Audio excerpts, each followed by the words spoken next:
President Biden যে executive অর্ডারের বলে 5.5 লক্ষ অবৈধ অভিবাসী বা আনডকুমেন্টেড ইমিগ্রেন্টদের যে তাদের স্বামী সন্তান বা তাদেরকে নিয়ে যে গ্রিন কার্ড দেবেন বা নাগরিকত্ব দেবেন, সেই বিষয়টি এটা যেমন সত্যি এই ঘোষণাটি, তেমনি কিছু কিছু কনফিউশন রয়েছে। কি কি শর্তগুলো রয়েছে এই গ্রিন কার্ড পাওয়া বা নাগরিকত্ব পাওয়ার ক্ষেত্রে? ক্রাইটেরিয়া হচ্ছে যে যারা আমেরিকাতে যে বিগত 10 বছর ধরে বসবাস করছে, আবার টিল জুন 17, 2024, তারা এটার জন্য এলিজিবল হবে। প্রায় সময় আমরা কল পাই যে আমি তো 10 বছর ধরে আমেরিকায় বসবাস করছি, আমি এটাতে এলিজিবল হব কিনা। না, এটা আরও কন্ডিশন আছে। প্রেসিডেন্ট বাইডেন যে এক্সিকিউটিভ অর্ডারের বলে 5.5 লক্ষ অবৈধ অভিবাসী বা আনডকুমেন্টেড ইমিগ্রেন্টদের যে তাদের স্বামী সন্তান বা তাদেরকে নিয়ে যে গ্রিন কার্ড দেবেন বা নাগরিকত্ব দেবেন, সেই বিষয়টি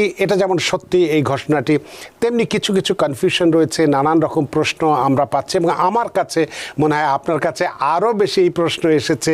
সেই বিষয়টি নিয়ে আপনি একটু বিস্তারিত আলোচনা করবেন এবং এক্ষেত্রে কি কি শর্তগুলো রয়েছে এই গ্রিন কার্ড পাওয়া বা নাগরিকত্ব পাওয়ার ক্ষেত্রে। কারণ আপনাকে একটি তথ্য আমি দিয়ে থাকি, যদিও এখানে বলা হচ্ছে যে 5.5 লক্ষ, মানে 500,000 আমাদের লোক, কিন্তু ইতোমধ্যে যেটি আমার কাছে একটু খবর আছে যে ইতোমধ্যে 11 লক্ষ আমেরিকান অবৈধ যারা অভিবাসী আছে তারা কিন্তু আমেরিকান সিটিজেনদেরকে সাথে বিবাহ বন্ধনে ইতোমধ্যেই তারা যারা আবদ্ধ হয়েছেন, সুতরাং এবং তাদের অনেকের ডিপোর্টেশন অর্ডারও হয়েছে। সুতরাং এই বিষয় নিয়ে আমরা কথা বলবো পরবর্তীতে, আরও হয়তো আলোচনার মধ্য দিয়ে এই প্রশ্নগুলো আসবো। তো এই বিষয়টি আপনি কিভাবে ব্যাখ্যা করবেন যাদের মনে নানান প্রশ্ন উঠেছে, অ্যাটর্নি মাহফুজুর রহমান? ধন্যবাদ আজকে একটি খুব চমৎকার বিষয় নিয়ে আসার জন্য দর্শকের মাঝে।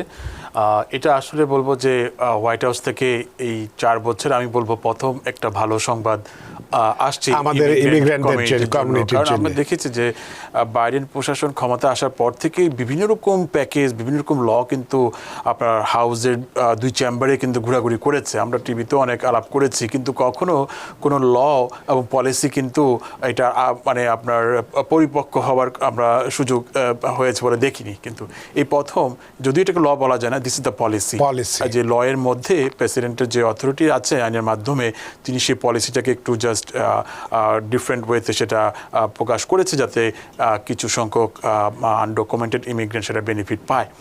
তো সেটি যেটা জুন 18 যে প্রেসিডেন্ট বাইডেনের যে এক্সিকিউটিভ অর্ডার দিয়েছে, সেটি হচ্ছে যে ক্রাইটেরিয়া হচ্ছে যে যারা আমেরিকাতে যে বিগত 10 বছর ধরে বসবাস করছে, আবার টিল জুন 17, 2024, তারা এটার জন্য এলিজিবল হবে। তার আগে কি যারা আছে তারা নয়? মানে 2000 আপনি বলছেন 2017-র 17ই জুন, যেটা 2014-এর 17ই জুন থেকে 2017-র 24, না, এই 2024-এর 17 জুন পর্যন্ত এটা হচ্ছে কাট অফ লাইন। আচ্ছা, এর পিছনে যারা যারা 10 বছর ধরে আমেরিকাতে বসবাস করছে, আচ্ছা, এটার জুন 17, 2024-এর পরে কাউন্ট করা যাবে না। আচ্ছা, দ্যাট মিনস হচ্ছে 2000 আপনার এটা আপনার 10 বছর যদি হিসাব করে আপনার 24-এ 14 ইয়েতে 14 থেকে আসবে আর কি, কম মানে ডেডলাইন এখানে জুনের 17 থেকে তার আগে যেখান থেকে আসে থাকলো জুন 17, এই 10 বছর। আচ্ছা, সো এইটা একটা ক্রাইটেরিয়া। তো যার ফলে হয় কি, এটা যদি বিস্তারিতভাবে মানুষ যদি না বুঝে লটা, কিন্তু অনেকের মাঝে কিন্তু একটা কনফিউশন তৈরি হচ্ছে।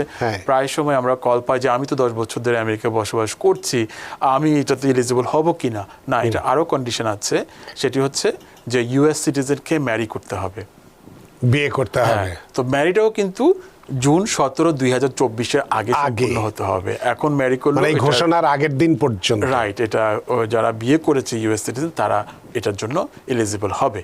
তারপর পরবর্তী শর্ত হচ্ছে যারা কিনা প্যারোল অথবা ভিসা নিয়ে আমেরিকায় আসেনি কখনো আমেরিকায়, যারা কিনা অবৈধভাবে আসছে, আনডকুমেন্টেড হয়ে, মানে আপনার বর্ডার ক্রস করে আসছে, যাদের কোনো পেপার নাই, তারা এটার জন্য এলিজিবল হবে। এটা কিন্তু একটা বিগ কনফিউশন এখানে। আপনি যেটা বললেন যে 5.5 লক্ষ সংবাদ মাধ্যমে প্রকাশ করেছে, কিন্তু আপনার হিসাবে যেটা পরিসংখ্যানে দেখা যাচ্ছে যে 10 লক্ষের উপরে লোক, মিলিয়নের উপরে লোক এটা আপনার এখানে বিয়ে করে এখানে আমেরিকা অবস্থান করছে অবৈধভাবে।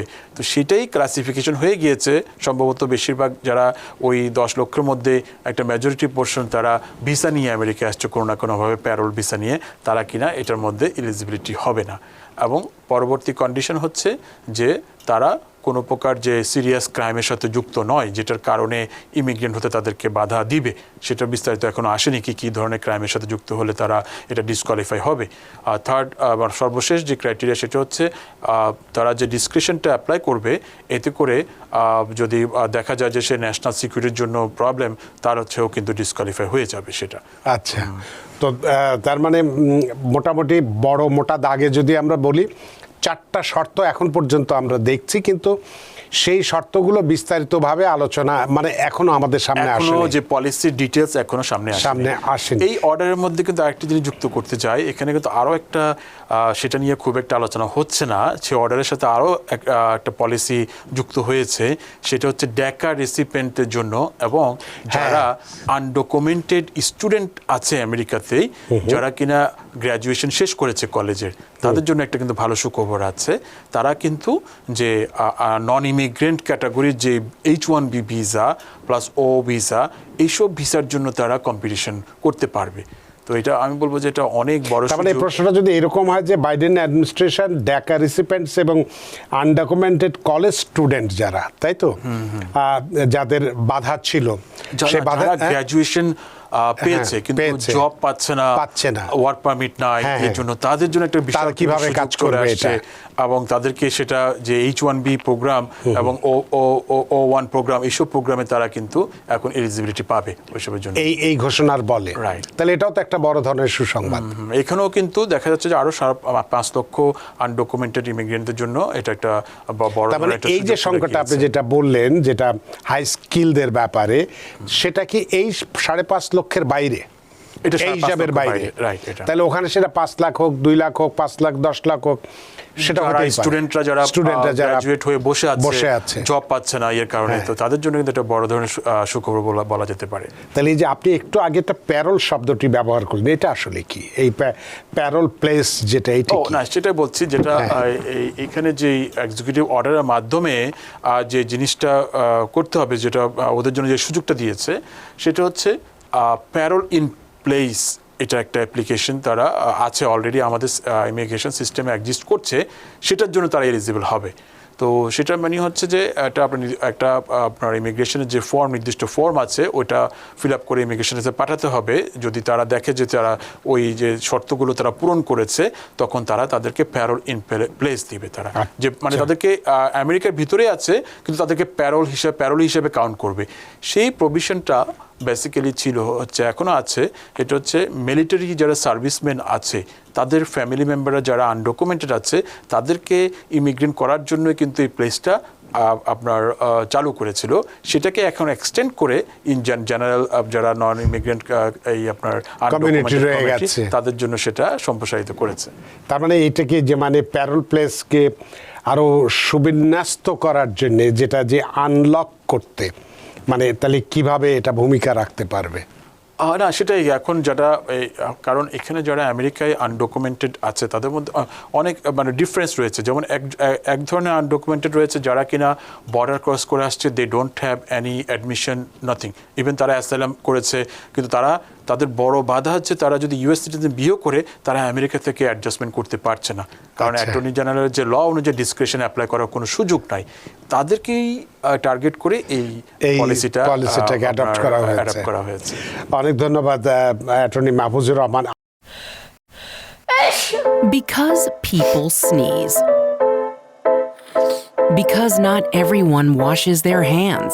Because kids touch a lot of things. Set a date to get your COVID shot and RSV if eligible. Because if you're wondering, should I get my COVID shot? Think about other people. Learn more at nj.gov/health/vaccines. New York থেকে সম্প্রচারিত TVN 24 television বিশ্বজুড়ে বাঙালির কণ্ঠস্বর।